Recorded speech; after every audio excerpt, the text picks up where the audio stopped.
Bago magawa isang bagay, dapat ang gagawin mo. Kapayapaan.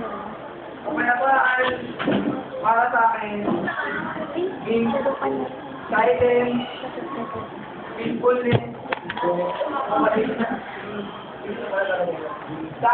kapayapaan, yun. Yung tipong walang nangyayaring masama, walang krimen, may pagkakaitay tao, walang argument. Yun yung peace para sa akin. So, bilang kabataan, siyempre ako, sa sarili ko, gusto ko magkaroon ng kapayapaan sa mundo. Bago ko magawa yun, siyempre mag-effect muna sa akin. Ako, bilang part ng kabataan, kung gusto ko magkaroon ng peace, siyempre, ako sa sarili ko, hindi ako gagawa ng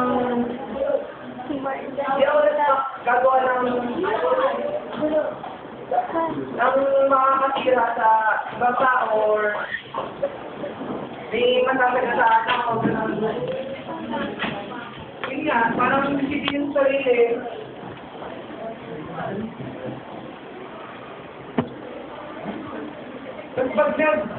Pag nagawa ko yung part ko, doon ko naiimukin yung ibang kabataan o ibang tao na i-promote yung peace para sa mundo.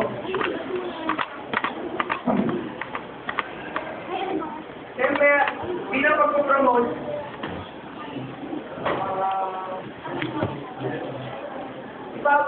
parang ipapagmukha ko sa kanila kung ano yung kapayapaan, kung paano magkakaroon ito, anong pwede mangyari kung hindi na magkaroon ng kapayapaan habang buhay. Ganon. Tapos, yun nga, napakaganda kasi ng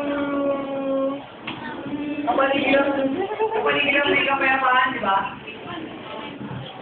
Kaya sa bahay nyo, araw-araw may nag-aaway, masaya ba kayo nun?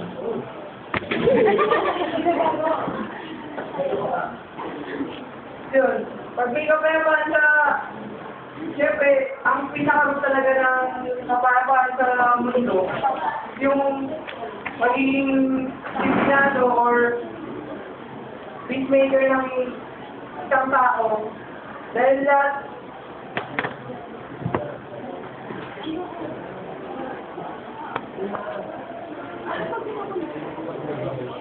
kasi lahat ng bagay nag-uumpin sa maliit or sa isang part, parang nakapabuo, di ba? Pero may isang buo na walang part. Siyempre, bago magkaroon ng kapayapaan sa buong mundo, dapat ikaw mismo sa sarili mo. Alam mo yung meaning ng kapayapaan, alam mo kung paano kaya yung nalalaman mo, or kung magkakamali ka man, madaling mawagin maaari.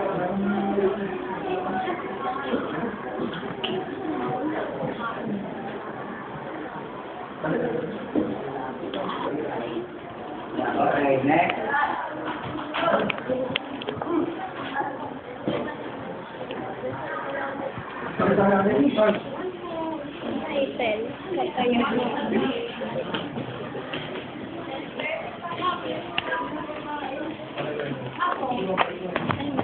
Anong magagawa ko sa kabataan? Ayan nga ba? Matagal ako hindi. Kami Siyempre, maliliit na yung kaya sila pala. So, ako, umpisa na sa aking lahanan. Yes? Di ba?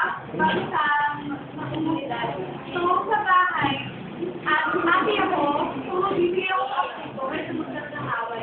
Ipapakita ko sa kapatid ko na magbigay tayo para wala na lang away. Tapos, sunod kong bibigyan ng importansya tungkol sa kapayapaan ay ang aming naaralan.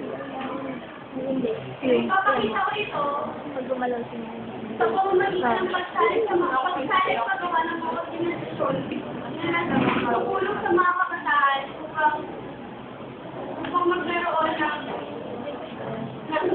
ng organisasyon tungkol sa na iminumukha ay ang kapayapaan. At pangatlo, sa ating komunidad, sana rin ako sa mga kami pala, kompetisyon, at mga kompetisyon na minumukha ng kapayapaan, hindi lang sa mga kabataan sa buong mundo. At ako, bilang naging representative sa ating Pilipinas sa ibang bansa, gusto ko mapapakita na ang Pilipinas, parang naghahamad ka ng kapayapaan, hindi lang kailangan ng malaking mga palo. Kahit sa maliit na bagay, pwede mo maipakita kung paano magpapatupad ang kapayapaan kahit sa hanang ng kabataan. You have mentioned you.